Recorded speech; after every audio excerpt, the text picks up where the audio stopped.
everyone. Merry Christmas and a Happy New Year. Oh, yeah, it's already 2026. Wow, it's been a year, hasn't it? For better or for worse, time just keeps moving. Unfortunately, we've seen what a lot of tech companies have chosen to do with this time: push AI in every way they possibly can. A lot of businesses are falling for it, too, not because it's actually better than human works, but because it's close enough, and more importantly, it's cheap.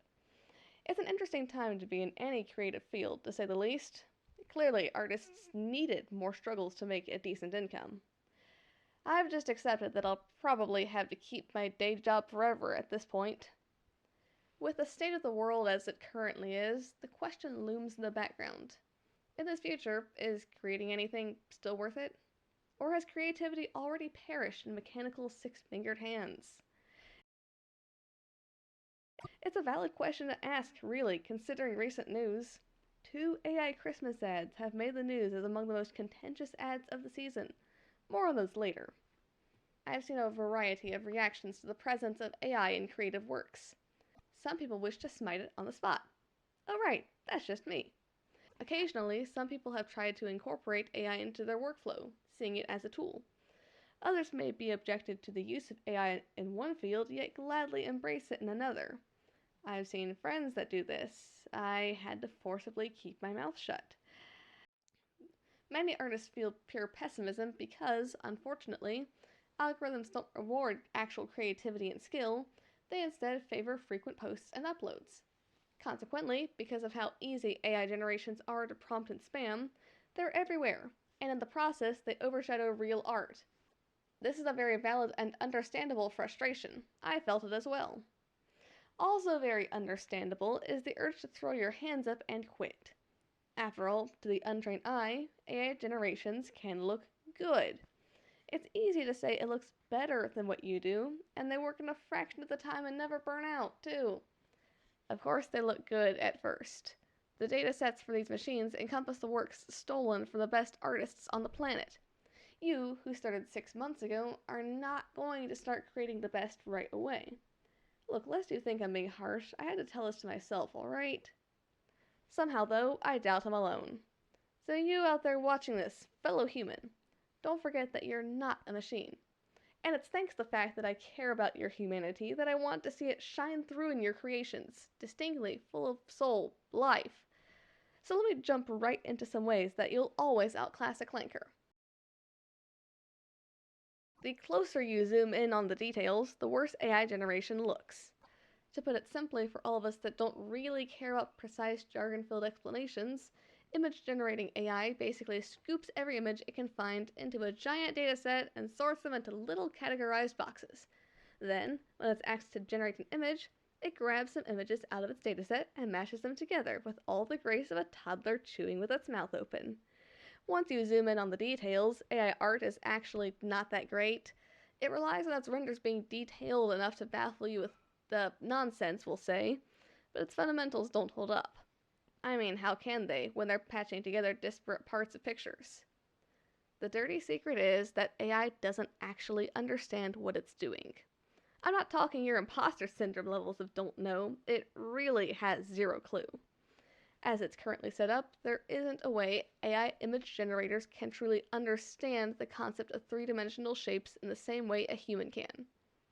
For example, take a look at this hat. You see what's clearly supposed to be a hat, right? You understand what a hat is, and that this is a depiction of something that exists in this world. And AI doesn't understand what a hat is, and AI sees a collection of pixels with which a given name has been associated by its training. This is an area you as a human excel at. You understand the real world. It's almost like a CAPTCHA test on steroids. This is why AI struggles to portray objects that have a defined shape, such as hands, accessories, common household objects, etc. Lighting and shading also rely on a three-dimensional understanding, else you might end up with 2 or 3 different suns in one sky, let's say. Yet another advantage you as a human have. You don't have to master pose and proportion and perspective to at least distinctly understand far better than the AI does what an object is supposed to look like. The more rigidly defined the object is in the real world, the better. Also, because it can't really understand what reality is, AI hates generating both a character and a good, non blurred background in the same picture, unless it's a character flatly standing there, else they really start just melding together. Once again, it doesn't understand the difference, because it doesn't actually understand anything. Artificial intelligence is actually very stupid. Having a character interact with a scene with clearly defined boundaries and edges is another way to distinguish yourself from AI. You don't even have to be good at any of this, but the fact you can at least try, boom, real human artist. Okay, enough of the hard stuff. Limitation 2 is that AI relies on its dataset. So, draw things that its dataset has never seen before. Embrace your own sense of style, and feel free to be weird and try out odd little concepts that don't exist yet. Like my little void creature persona. It's my very own creation. Not the most unique by any means, but I haven't seen anything else exactly like it, so I'm happy. Also, don't forget, it's okay to make your art ugly or messy. AI generation usually tries to stylize everything and make sure every single detail looks beautiful per its own programming on what beauty should be. But that's just a way to hide away from life's natural messy beauty. So sometimes messy is even better, in fact. Not a visual example, but one of my new favorite vocalists is Ado. Ado, I hope that's how you say it, whose voice is intense, powerful, and unashamedly a little messy. I don't want to get a copyright claim, but I'll link one of her songs in the description. In fact, this leads me to my next point. I'm going to let you guys in on the dirtiest secret of all. The ultimate weakness of AI that no one wants you to know. Unconquerable by any software advancement. The hardest, most ironclad limitation that you, as a human, can exploit. And this goes beyond art. It applies to any creative field imaginable. Are you ready? It's users. If you've ever created anything literally in your life longer than a 5-minute craft, or like just have done anything before, you know that coming up with the idea is the easy part. And sure, AI users like to talk about how hard their prompts are. Well, describing an idea is also easy in comparison to actually, I don't know, doing it. Ooh, are you saying creativity has to be hard? Yes, objectively it is. The execution of an idea is sometimes out to execute you. Ask me how I know. Creating something is hard because it forces you to dig far beyond the idea and into the most minute details, and to make choices on how to present each of those details. You dig to a microscopic level, word choice, notes, brushstrokes, to craft your work again and again and again, until you get a feel for how you want to express yourself, and some ideas that objectively work. You see, the longer you spend creating something and thinking about it, the more you start to see the world differently. Like in my case, literally, it rewires your brain. I'm starting to see form and composition and planes of light and shadow at random points in my day. Kinda freaks me out when it randomly turns on sometimes. On the other hand, using AI does the opposite to your brain. A recent study has found that AI absolutely cooks your brain. The study began with assigning college students to use 3 methods to write their essays: using only their brains, pulling sources from a search engine, and generating essays with an AI model. With the students that used AI, the essays were largely homogeneous, so all the same repetitive and robotic stuff, and their brain connectivity was far lower than those who used their brains or a search engine. I'm no expert here, but brain connectivity sounds kind of important. If generative AI does this for those writing essays, though further studies should be done on this topic, it's fair to assume that AI would have similar effects in other creative fields. Furthermore, those that generated essays using AI could barely recall the contents of their papers. If you can barely remember your creation, did you really create anything? It follows that the less time you spend actually thinking about your ideas, the less ideas you'll have in general. I think this is why so much AI generation is just cute anime characters. Gooners. There's little else but anime and related brain rot between the brain cells of a fully cooked AI user. This is why AI is such a plague upon the world. It hurts its users, and it's being pushed everywhere. I mean, if you listen to its proponents, you can use AI for anything and use 0 brain cells for functioning in your daily life. Art? Nah, AI. Music? AI. Research? AI tools to find and summarize everything you could possibly need. Writing essays? Emails? AI. Reading and responding to the text messages of your family members? AI.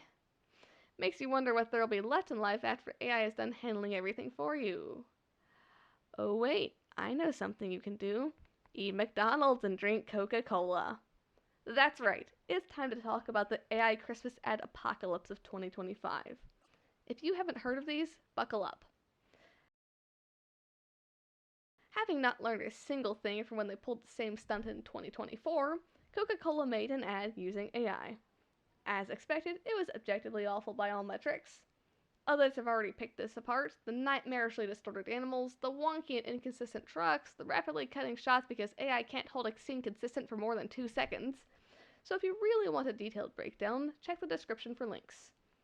I thought that would be the worst atrocity we witnessed this Christmas season. But somehow, McDonald's topped this.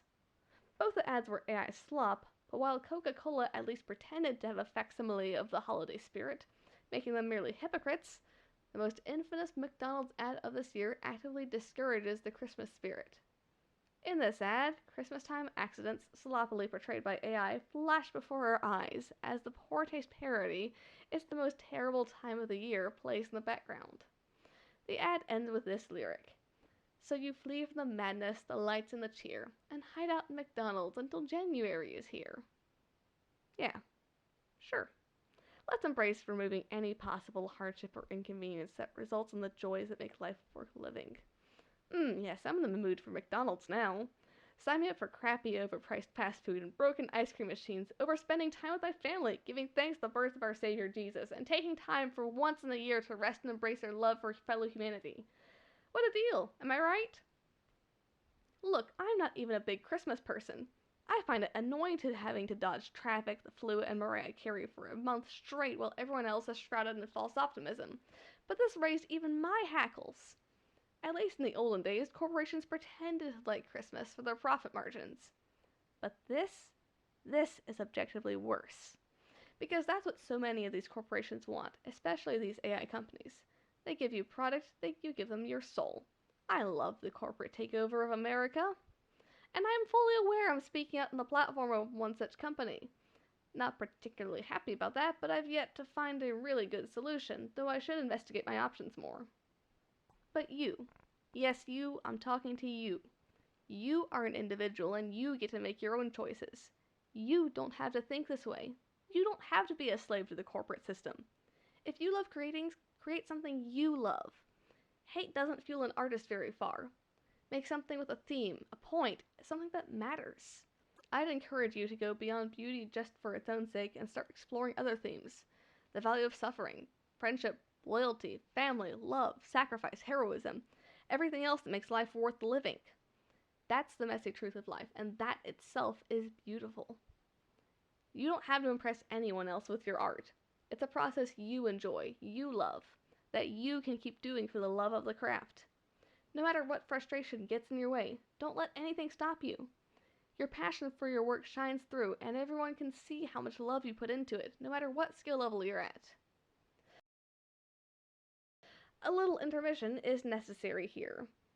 This is for you fellow Christians out there. If you don't already do and create something with your lives, what are you waiting for?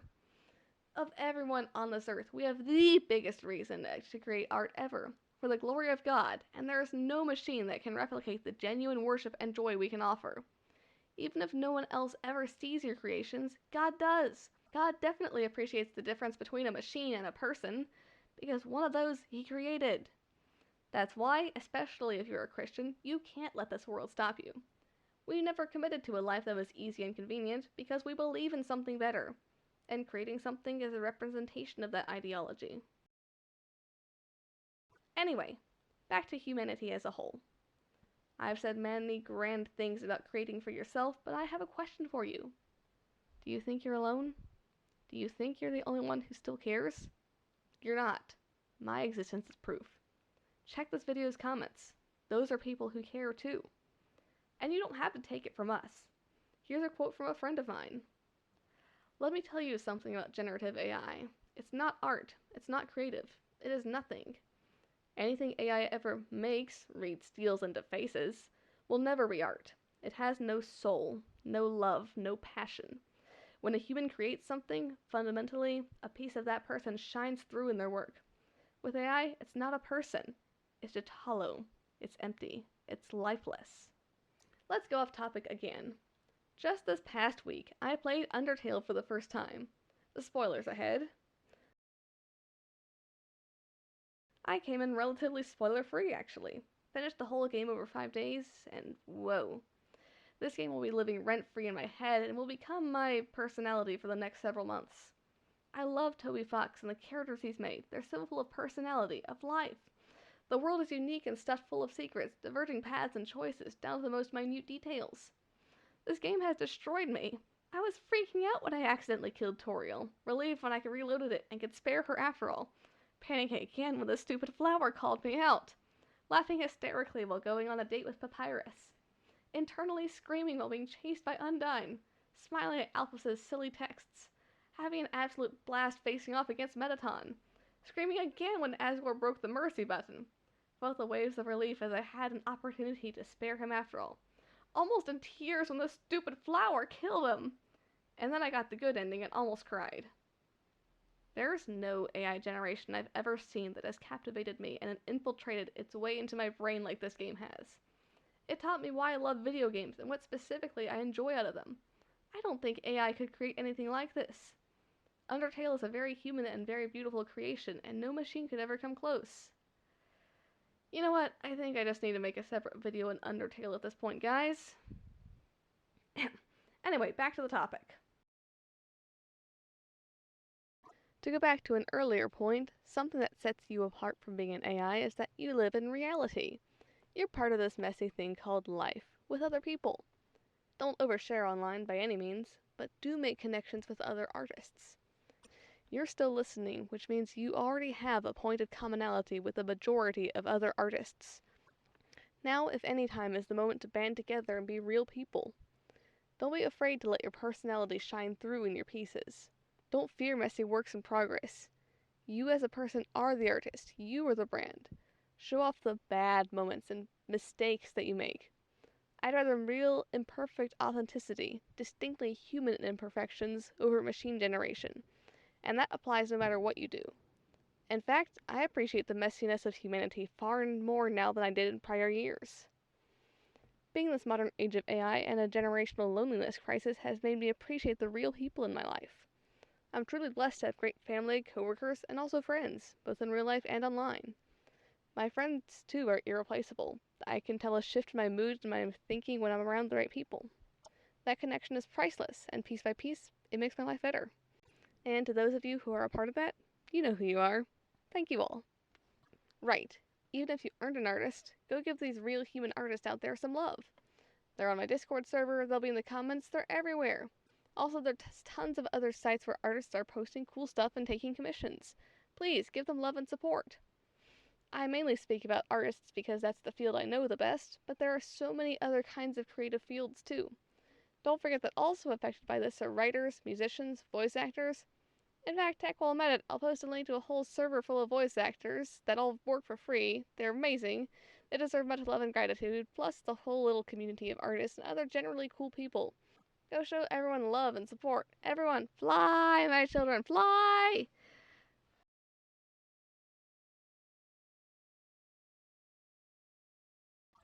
Finally, I have a point to cover that's not perfectly related to this topic, but I'm gonna mention it anyway. I know for a fact that AI companion bots are on the rise. They're supposed to be helping with human loneliness. They're making it infinitely worse. I understand the people that turn to this solution. I know making friends in this day and age is hard, but this isn't the answer. It's destructive to your brain in a way that even surpasses the usual mental connection frying typical generative AI usage. If you've seen the stories, well, I don't need to say anything more on that. Others go into much more detail on this than I do, so I'll drop a link in the description if you want to research it further. If you do want to know what I have to say on the subject, while I'm severely behind in all the projects I want to do, my next animation project will more thoroughly cover my thoughts on AI companions. It'll take a bit though, so stay tuned until then if you want.